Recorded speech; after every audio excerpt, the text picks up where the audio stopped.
Xavi, Capdevila qui n'a pas pu s'empêcher de l'embrasser. Ils ont le droit, ils ont gagné, ils ont le droit. Le jeune Basse de Bilbao, très bon, 1m91 attaquant. Il y a des jeunes joueurs, c'est vrai qu'on n'a pas fini de voir l'Espagne. On n'a pas fini de voir l'Espagne. Oh la joie de Xavi. Quelle carrière! Président de la fédération espagnole. Je crois que c'est M. Villard, non? Champion d'Europe, champion du monde. Ils sont sur le promontoire. Elle va partir à Madrid ou à Barcelone, ma coupe? Alors moi je peux vous dire que demain, cette nuit, dans quelques heures, j'ai l'info, ils partent directement cette nuit à Madrid. Lors du championnat d'Europe des Nations, ils avaient passé 12 heures en Suisse et en Autriche. Et là, ils rentrent direct. Ils vont faire la fête ce soir dans les vestiaires, ouvrir quelques bouteilles, ils montent dans l'avion et ils vont fêter cela. C'est une bonne chose, il faut la partager avec les Espagnols sur place. Et Iker Casillas, C'est toujours bien de rentrer directement quand vous avez gagné. Iker Casillas, qui dans quelques secondes va soulever devant les caméras du monde entier le plus beau trophée du monde, cette Coupe du Monde.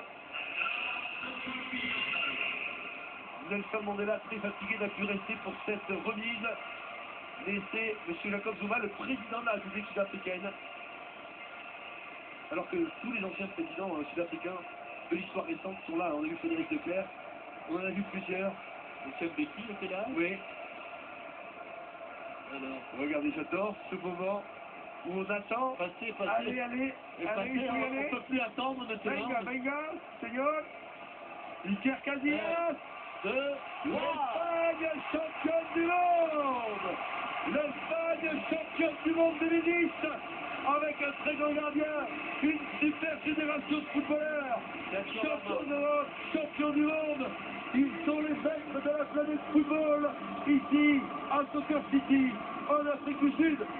C'est un groupe qui a beaucoup de mérite parce qu'il a été remarquablement intelligent. Jamais une équipe n'a gagné une Coupe du Monde en ayant perdu le premier match. Ils ne se sont pas affolés, ils sont restés fidèles à leur jeu. Et finalement, ils sont revenus en gagnant cette finale. Et c'est vrai, ils ne se sont pas désunis après cette défaite face à la Suisse sur le score de 1-0. Et cette Coupe du Monde qui passe de main en main avec ses regards juvéniles, cette lumière dans les yeux. Xabi Alonso, Serge Fabregas. Regardez ça, et Reina, vous avez vu la joie de Reina qui n'a été que gardien remplaçant, qui a été l'assistant parfait de Casillas, de lui, tout au long de la compétition. C'est lui qui lui a dit comment Cardozo tirait les pénaltys face au Paraguay.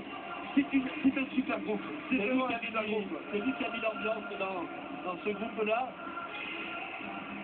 C'est vraiment... Mais regardez comme il était facile, Michel Fidel-Bosquet. C'est fou comme il a envie de mettre ses joueurs en avant, comme il l'a toujours fait. Et évidemment, El Corazon, le cœur de Johan Cruyff ce soir doit être partagé en deux, puisqu'il vit à Barcelone. Et Iniesta, le buteur, avec cette Coupe du Monde. Ah, ce sont vraiment des super images. Piqué, qui, selon moi, sur la Coupe du Monde, sur la finale, Piqué. il cherche